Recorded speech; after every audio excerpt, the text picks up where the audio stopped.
مصطفى لطفي المدير الاداري لنادي سوهاج، ازاي شايف بعيونك هذا اللقاء العصيب ما بين نادي سوهاج وغرب سهير وفوز نادي سوهاج 2-1 على نادي غرب سهير؟ والله اولا الحمد لله رب العالمين على المكسب النهارده اللي جه في وقت متاخر من المباراه.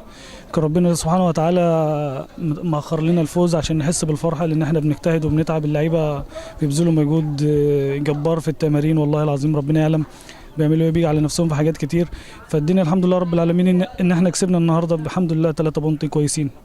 ازاي شايف بعيونك يعني شكل مساندة اللواء محمود عتيق محافظ سوهاج واصراره الدائم على حضور لقاءات نادي سوهاج والاستاذ احمد الديب وكيل وزاره الشباب والرياضه بالمحافظه؟ والله الجهات المعنيه دي كلها واقفه معانا. كابتن عصام يمكن حضرتك انت قريب من الموضوع ده وعارف ان مفيش حد متاخر معانا بحاجه، وبشكر سياده المحافظ والاستاذ احمد الديب على المجهود اللي بيعمله مع الفرقه. ومن حوالي 3 ايام كان معانا المحافظ، كان بيمشي على التراك برضو الراجل وشكر الفرقه، والفرقه بتشكره دايما لانه وشه حلو علينا دايما، ونحن بندعيه كل ماتش ان شاء الله يبقى معانا موجود ان شاء الله. شكرا يا كابتن مصطفى. شكرا يا كابتن عصام.